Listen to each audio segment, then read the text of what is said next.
ये टेस्ट में आपको वोल्टेज अप्लाई करके दिखाएंगे 48 के भी। जैसे कि ये केबल का 170 के भी इम्पल्स वोल्टेज है।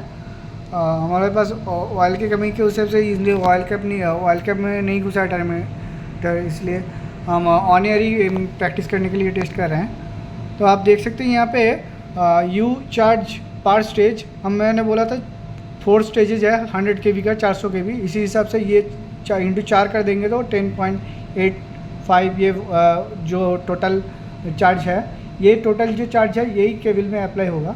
ठीक है,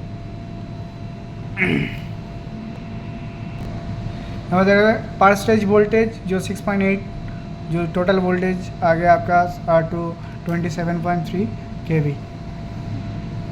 ऐसे ही हम टोटल वोल्टेज हम 48 तक आएगा। इसके बाद हम शॉर्ट अप्लाई के यहाँ से ट्रिगर्ड करेंगे। ट्रिगर्ड करने से वो एप्लीकेशन में प्राइमरी चार्जिंग सर्किट से वो एप्लीकेशन जो केबल है उसमें इंजेक्ट होगा, वो ऑब्जर्व करेगा, वो इंसुलेशन सस्टेन कर लेगा तो एक विथस्टूड ग्राफ आएगा।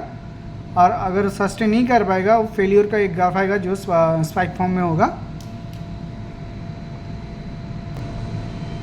पहला शॉट पॉजिटिव में लेने के बाद इसका ग्राफ देख सकते हैं आप। ये 48 अप्लाई किया तो उसका टॉलरेंस जो वोल्टेज था वो 50 में आया, वो टॉलरेंस के अंदर है। और उसका जो T1 है जो फ्रंट टाइम है 1.080 माइक्रो सेकेंड एंड T2 जो टेल टाइम है वो है 51.332 जो टॉलरेंस के अंदर ही है। और जो ये ग्राफ देख सकते हैं इजीली जो ये पास है, क्योंकि इसका जो वेव फॉर्म आइस के हिसाब से बना है जो 1.2 माइक्रो सेकेंड में जो इसका टॉलरेंस माइक्रो सेकेंड है उसके अंदर ही है। 1.2 मेंशन है इसलिए नहीं, उसका टॉलरेंस के अंदर है। और टेल टाइम जो 50 रहता है वो 51 है, उसका ये भी टॉलरेंस के अंदर है। तो इसका जो टॉलरेंस रहता है T1 का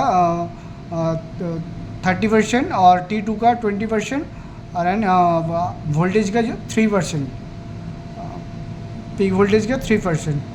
तो इसी हिसाब से देखा जाए तो ये ग्राफ सही से आया, शॉर्ट सही से अप्लाई हुआ, ये वोल्टेज विथस्टूड किया ये इंसुलेशन स्ट्रेंथ ने। ऐसे ही हम पॉजिटिव में और 9 बार शॉर्ट्स लेंगे, इसी तरह देखेंगे कि इसका विथस्टूड ग्राफ आ रहा है कि नहीं।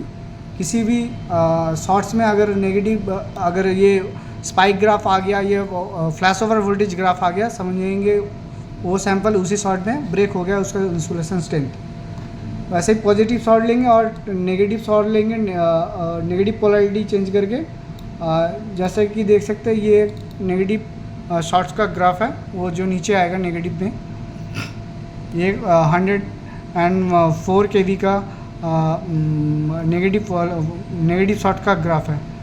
ऐसे ही हम इम्पल्स शॉट नेगेटिव में 10 और पॉजिटिव में 10 शॉट लेंगे, विथस्टूड हो रहे हैं कहीं कि नहीं देखेंगे। इसके बाद पार्शियल डिस्चार्ज टेस्ट करके पार्शियल डिस्चार्ज वैल्यू देखेंगे। टाइप टेस्ट के अंदर इसका प्रोसीडियर ऐसे ही है। Thank you.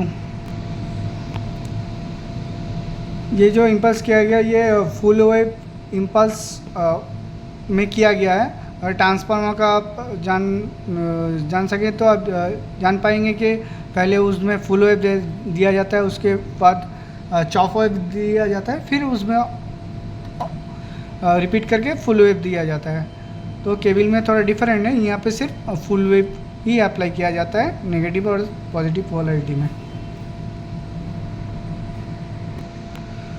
और एक चीज़ बता दें, वो जो फ्रंट टाइम टेल टाइम का जो कॉन्सेप्ट बोला था वो है फ्रंट टाइम, मतलब कि ये जो 0 kV से जो पीक वैल्यू जो हमने 50 सेट किया था वो 50 kV में पहुंचने के लिए इसको 1.2 माइक्रोसेकंड लगेगा। और जो इसका जो 50 है इसका हाफ ऑफ वोल्टेज में, मतलब 25 वोल्टेज डिक्रीज़ होने के लिए, 25 वोल्टेज तक डिक्रीज़ होने के लिए इसका टाइम लगना चाहिए 51.332 माइक्रोसेकंड। यह एक सा फंक्शन जो कंडीशन दिया गया है आईएस में, जो ये कंडीशन फॉलो होना चाहिए। फ्रंट टाइम मतलब 0 से आपका पीक वैल्यू तक 1.2 माइक्रोसेकंड एंड पीक वोल्टेज का 50% रिड्यूस होना चाहिए 51.332 माइक्रोसेकंड में इस ग्राफ के हिसाब से।